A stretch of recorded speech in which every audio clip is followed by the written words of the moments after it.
అందరికీ నమస్కారం. నా పేరు రమ. ఓ ప్రేమ ఓ పగ 6వ భాగం. రచయిత హారిక గారు.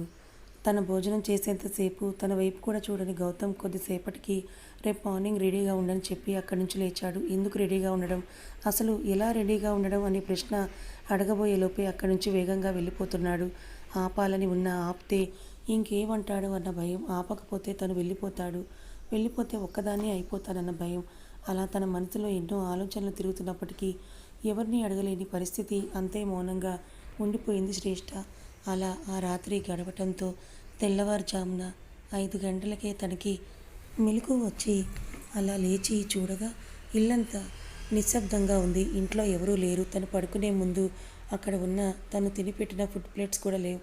అంతా క్లీన్ చేసి ఉంది. అంటే నేను కాకుండా ఈ ఇంట్లో ఎవరో ఉన్నారు, కానీ నాకు కనిపించకుండా, నాకు తెలియకుండా ఉంటున్నారు అని తన మనసులో అనుకుంటూ పడుకున్న సోఫాల నుంచి చోటు నుంచి లేచి తను భోజనం తీసుకొచ్చిన వ్యక్తి ఎటువైపు నుండి అయితే వచ్చాడో అటువైపుగా నడవడం మొదలుపెట్టింది శ్రేష్ఠ. అలా తను లేచి నడవబోయేంతలోపే ఏదో శబ్దం వచ్చి మెయిన్ డోర్ ఓపెన్ అయింది. ఒక్కసారిగా ఉలిక్కిపడి వెనక్కి తిరిగి చూసింది శ్రేష్ఠ. ఎవరో 2 అమ్మాయిలు 2 పెద్ద లగేజ్ బ్యాగ్స్ తీసుకొని అక్కడికి వచ్చారు. ఎవరు మీరని శ్రేష్ఠ అనేలోపే, మేడం త్వరగా మీరు ఫ్రెష్ అయి వస్తే మిమ్మల్ని రెడీ చేయాలి అని వాళ్ళలో ఉన్న ఒక అమ్మాయి చెప్పింది. వాట్, రెడీ చేయడం ఏంటి, ఏం మాట్లాడుతున్నారని అంది శ్రేష్ఠ. మేకప్ వేయడానికి వచ్చిన వాళ్ళిద్దరూ ఒకరి ముఖాలు ఒకరు చూసుకొని, ఏంటి ఇవిడ ఇలా అడుగుతోంది అని మనసులో అనుకుంటూ, మీ మ్యారేజ్కి మిమ్మల్ని డ్రెస్అప్ చేయడానికి తను వస్తే మేకప్ వేయడానికి నేను వచ్చాను. మిమ్మల్ని ఒక 2 అవర్స్లో రెడీ చేసి ఉంచమని సార్ చెప్పారు. ఇప్పుడు కనుక మేము లేట్ చేస్తే మా పని అంతే. ప్లీజ్ మేడం, మాకు కొంచెం కోఆపరేట్ చేయండి అంటూ వాళ్ళిద్దరు చెప్పగా, ఓహో ఇదంతా కోపిస్టిగాడి పని అన్నమాట. అసలు ఆ విషయమే మర్చిపోయానని మనసులో అనుకుంటూ వీళ్ళని బాధ పెట్టడం ఎందుకులే అని సరే పక్కనే ఉన్న రూమ్ వైపు నడిచింది శ్రేష్ఠ. అలా లోపలికి వెళ్ళిన వెంటనే వాష్రూమ్ దగ్గరకు వెళ్ళి ఫ్రెష్ అయి బాత్ రోబ్ వేసుకొని అలా బయటకు వచ్చింది. అయితే తను బయటకు వచ్చేలోపే తనకు కావాల్సిన వస్తువులన్నీ కూడా రెడీ చేసి పెట్టారు వాళ్ళిద్దరూ. అలా తను బయటకు వచ్చిన వెంటనే ముందు కూర్చుంది. Madam, makeup and hair style చేయాలి, నెక్స్ట్ డ్రెస్అప్ అవ్వచ్చు అని అన్నారు వాళ్ళు. సరే అని అలాగే కూర్చుంది శ్రేష్ఠ. ఇంకా వెంటనే ఎవరి పని వాళ్ళు మొదలుపెట్టారు. ఒకరు హెయిర్ స్టైల్ వేస్తుంటే ఇంకొకరు మేకప్ వేస్తున్నారు. అలా కొద్దిసేపటికి వాళ్ళ పని పూర్తయిన వెంటనే ఒక్కసారి లేచి నిల్చుంది. మేడం అని అంటూ వెంటనే ఆ గౌన్ తనకి తొడిగించారు. తర్వాత తన హెయిర్కి వేలు తెచ్చిపెట్టి అలా ఎదురుగా ఉన్న మిర్రర్ పైన ఉన్న క్లాత్ తీసివేసి తనని చూపించిన వెంటనే ఒక్కసారిగా కళ్ళు మెరిసిపోయేలా అనిపించింది శ్రేష్ఠకి. తనని తాను చూసుకున్నప్పుడు ఏదో దేవకన్యలా ఫీలింగ్ వచ్చేసింది. ఆమె హెయిర్ స్టైల్, ఆ వైట్ డ్రెస్ అవన్నీ చూస్తూ ఉంటే ఎంతో అందంగా కనిపించింది. అసలు ఇది నేనేనా అని తనకి తనే అనిపించేంత అందంగా ఉంది తను. అయితే వాళ్ళ పని వాళ్ళు పూర్తయిన వెంటనే, ఓకే మేడం, మేము ఇంకా వెళ్తున్నామని అక్కడి నుంచి బయలుదేరారు వాళ్ళు. అయితే వాళ్ళతో ఏం మాట్లాడిన శ్రేష్ఠకి యూస్ లేదు కాబట్టి ఓకే అని చిన్న స్మైల్ ఇచ్చి వాళ్ళని వెళ్ళనిచ్చింది. అయితే ఒక 10 నిమిషాలు కూడా అవ్వకముందే ఇంకొకరు అక్కడికి వచ్చారు. ఎవరా అని ఫేస్ తిప్పి చూడగా ఎవరో ఒక అతను అతనిని ఇంతకుముందు గౌతమ్ ఇంటికి వెళ్ళినప్పుడు గౌతమ్ కారు పక్కనే చిన్న ల్యాప్టాప్ బ్యాగ్ పట్టుకొని నిలవడం శ్రేష్ఠ చూసింది. అయితే గౌతమ్ కింద వర్క్ చేసే మేనేజర్ అయి ఉంటాడేమో అని మనసులో అనుకుంటూ ఉండగా తన దగ్గరకు వచ్చిన అతను, good morning madam, I am Gautam sir manager అని చెప్పాడు. గౌతమ్ అన్న మాట వింటేనే కోపం వస్తున్న శ్రేష్ఠకి ఏం మాట్లాడాలో అర్థం కాని శ్రేష్ఠ గుడ్ మార్నింగ్ అని రాని స్మైల్ని ఫేస్ పై రప్పించి చెప్పింది. మేడం, మనం వెంటనే బయలుదేరాలి. మ్యారేజ్ టైం కరెక్ట్గా 9. సో మనం ఎంత త్వరగా వెళ్తే అంత త్వరగా మ్యారేజ్ సరిగ్గా ఫామ్ హౌస్ చేరుకుంటాం అని అతను చెప్పాడు. వామ్మో, వీడికి ఎన్ని ఫామ్ హౌస్లు ఉన్నాయో, నన్ను ఇక్కడ పెట్టాడు. ఆ ఇల్లేమో ఒక పెద్ద కోటలా ఉంది. చూస్తూ ఉంటే చాలా సౌండ్ పార్టీ లాగానే ఉన్నాడు. వచ్చి ఇలాంటి డేంజర్ ప్లేస్లో ఎలా పడ్డాను అని మనసులో అనుకుంటూనే ఓకే వెళ్దామని పైకి మేనేజర్తో చెప్పింది శ్రేష్ఠ. వెంటనే మేనేజర్, రండి మేడం అని అంటూ దగ్గరుండి తనని కార్ దగ్గరికి తీసుకుని వెళ్ళి ఇలా ఆమె కార్ ఎక్కడానికి డోర్ ఓపెన్ చేసి పెట్టి కార్ ఎక్కిన వెంటనే డోర్ క్లోజ్ చేసి అక్కడి నుంచి బయలుదేరాడు. ఇంకోవైపు గౌతమ్ తన ఫ్యామిలీ అందరికీ మ్యారేజ్ జరిగే ప్లేస్ సెండ్ చేసి మ్యారేజ్ టైం కూడా చెప్పి ఆ టైంలోపు అందరినీ అక్కడికి రమ్మని తన మేనేజర్ ద్వారా చెప్పించాడు. చూడు ఎంత కర్మ పట్టిందో, నా చేతుల మీదుగా జరగాల్సిన పెళ్ళి వాడే చేసుకుంటూ పెళ్ళికి ఏదో బయట చుట్టాలని పిలిచినట్లుగా ఇంట్లో వాళ్ళని పిలుస్తున్నాడు. కర్మ, ఈ జీవితంలో ఇంకెన్ని చూడాలో అని గాయత్రి అనుకుంటూ పెళ్లి దగ్గరికి వెళ్ళడానికి రెడీ అవుతూ ఉంది. అలాగే గౌతమ్ బాబాయ్ చక్రధర్ అతని కొడుకు విక్రమ్ ఇద్దరూ కూడా బయలుదేరారు. అయితే అర్జున్కి అక్కడికి వెళ్ళాలని అస్సలు లేదు. మనసంతా చాలా బాధగా ఉంది. తన ప్రేమను చెప్పాలనుకున్నది ఈ సమయంలో తన సొంత అన్నతో తన ప్రియురాలు పెళ్ళి జరగడం చాలా ఘోరంగా అనిపించింది. అక్కడికి వెళ్ళదలుచుకోలేక అంతే తన గదిలో కూర్చున్నాడు. తను వేసిన ప్లాన్ ఎందుకు ఇలా రివర్స్ కొట్టిందో అర్థం కాని విక్రమ్ అసలు వీరి మధ్య ఏం జరిగింది, ఎందుకు వాడంత సైలెంట్గా వచ్చి గదిలోకి వెళ్ళి తలుపులు వేసుకున్నాడని ఆలోచిస్తూ ఉన్నాడు. ఇలా ఎన్నో ఆలోచనలు అందరి మనసుల్లో తిరుగుతూ ఉండగానే ఆ పెళ్లి సమయం దగ్గర పడటంతో అందరూ ఫామ్ హౌస్ దగ్గరికి వెళ్ళిపోయారు. అలా కార్ దిగి నడుచుకుంటూ వెళ్తున్న శ్రేష్ఠకి చుట్టూ తెల్లటి పూలతో డెకరేట్ చేసిన ప్లేస్ కనిపిస్తోంది. ఎక్కువ మంది మనుషులు లేరు. కేవలం తన ఫ్యామిలీలో వాళ్ళు మాత్రమే ఉన్నారు. అలాగే గౌతమ్ బాడీ గార్డ్స్ అండ్ తన కింద పనిచేసే తన మేనేజర్, ఒక చర్చ్ ఫాదర్ ఉన్నారు. అయితే శ్రేష్ఠకి సంబంధించి ఎవరూ అక్కడ లేరు. కేవలం తను మాత్రమే ఉంది. తన పెళ్లి రోజు తన ఫ్యామిలీ లేకుండా కేవలం తను మాత్రమే ఉండడం తనకి చాలా బాధని కలుగజేస్తుంది. లైఫ్లో బెస్ట్ మూమెంట్ అంటే ఒక ఆడపిల్లకి పెళ్ళని చెప్పుకుంటారు. అలాంటిది స్పెషల్ మూమెంట్లో నాతో నా ఫ్యామిలీ లేకపోవడం నా దురదృష్టం అని మనసులో అనుకుంటూ అలా తన కళ్ళు గౌతమ్ కోసం వెతుకుతూ ఉండగా తను అలా నడుచు వస్తూ ఉంటే ఎదురుగా మనుషులు తప్పుకుంటూ ఉండగా వారి మధ్యలో నుండి తెల్ల కోట్ వేసుకొని 6 అడుగుల ఎత్తు ఉండి అందరిలో బ్రైట్గా కనిపిస్తూ చాలా అందంగా కనిపించాడు గౌతమ్. అలా అతన్ని ఆ డ్రెస్లో చూసి తనని తానే మైమర్చిపోయేంతలా ఉండిపోయింది శ్రేష్ఠ. అప్పటి వరకు శ్రేష్ఠపై కోపంగా ఉన్న గౌతమ్ అలా శ్రేష్ఠ తెల్లటి గౌన్ వేసుకొని అందంగా తయారై ఆ డెకరేషన్లు ఒక దేవకన్యలా నడుస్తూ ఉంటే అంతే తన వైపు కన్నప్పకుండా చూస్తూ నిలిచిపోయాడు.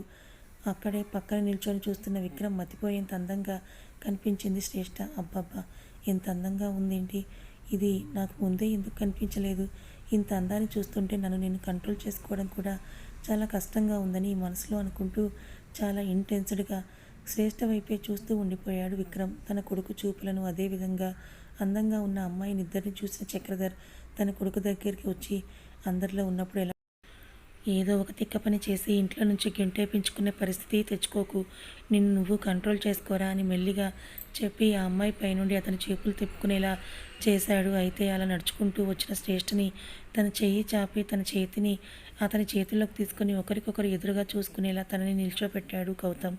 అక్కడ ఉన్న ఒకరి ముఖంలో కూడా ఆనందం లేదు. ఈ పెళ్ళి ఎవరికి ఇష్టం లేనట్లే ఉంది. అయితే ఇంతమందికి ఇష్టం లేకుండా ఈ పెళ్ళి చేసుకోవాల్సిన అవసరం ఏముందని గౌతమ్ వైపే అలా చూడగా ఎస్, ఇతని వల్లే, ఇతని పంతం కోసమే, అతని కోపం, అసలు ఇది ఎందుకు చేస్తున్నాడో తెలియని మనిషి అతను. అలాంటి వాడు అందరినీ ఎదిరించి పెళ్లి చేసుకుంటున్నాడంటే అసలు ఏం జరుగుతుందో అర్థం కాక అయోమయంలో అంతే నిల్చుండిపోయింది శ్రేష్ఠ. అయితే ఒక పక్క చర్చ్ ఫాదర్ పెళ్లి తంతు జరిగిస్తూనే ఉన్నాడు. అలా జరుగుతూ ఉండగా అవన్నీ కొత్తగా ఉన్న శ్రేష్ఠ ఆయన చెప్పినవి చెప్పినట్లు చెప్తూ ఉంది. అయితే ఆఖరికి ఒక రింగ్ ఇచ్చి ఒకరినొకరు మార్చుకొని కిస్ చేసుకునే సమయం వచ్చింది. అలా అయితే అలా చేస్తారని తన ఫ్రెండ్ పెళ్ళిలో చూస్తున్న శ్రేష్ఠ భయంతో లోపలే అలా జరగకూడదని అనుకుంటూ ఉంది.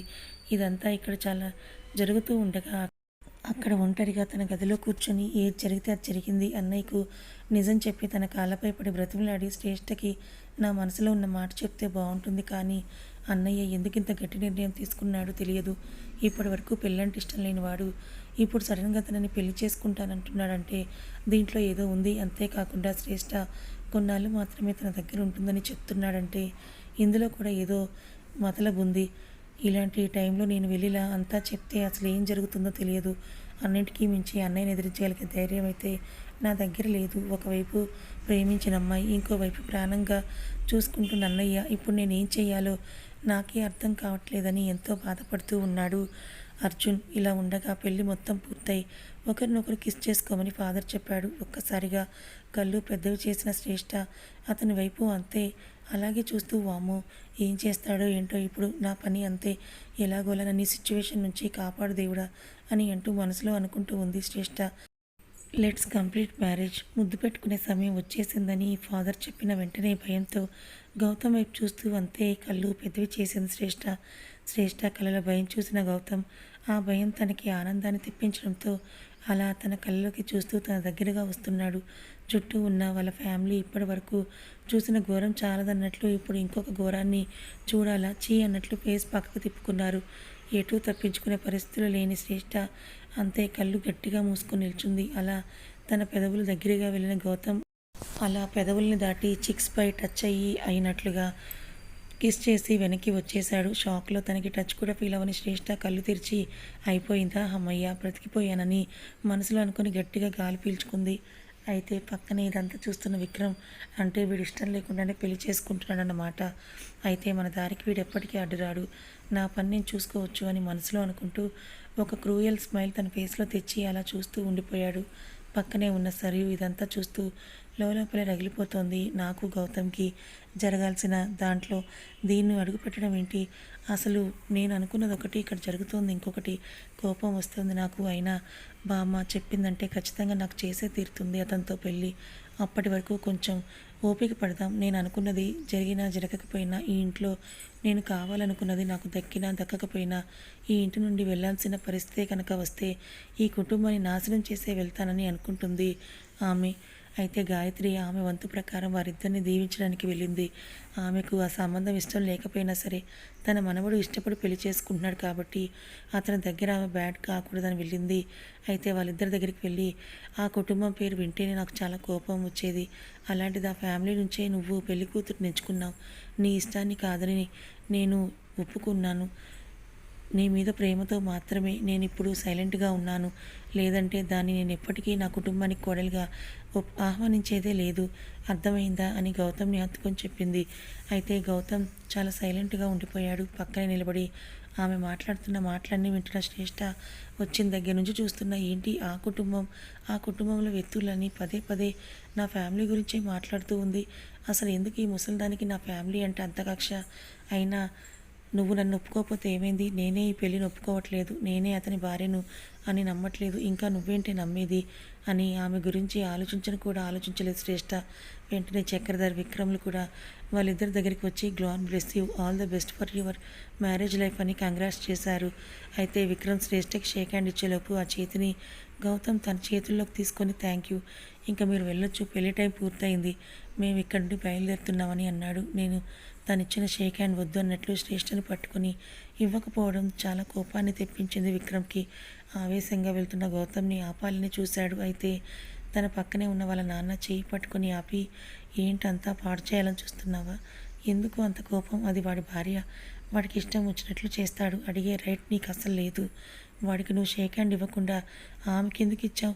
నీదే తప్పు. అయినా దానికే ఇలా అయితే ఎలా చేయి పట్టుకొని ఇవ్వలేదు. కాబట్టి నువ్వు ఏదైతే చేయగలనుకున్నావో అది వాడికి చూపించాలి. అంతేకాని ఇలా కోప్పడి ఏదైనా చేస్తే మొదటికే మోసం వస్తుంది. అర్థం చేసుకొని నడుచుకో అని చెప్పి అక్కడి నుంచి బయలుదేరాడు చక్రధర్.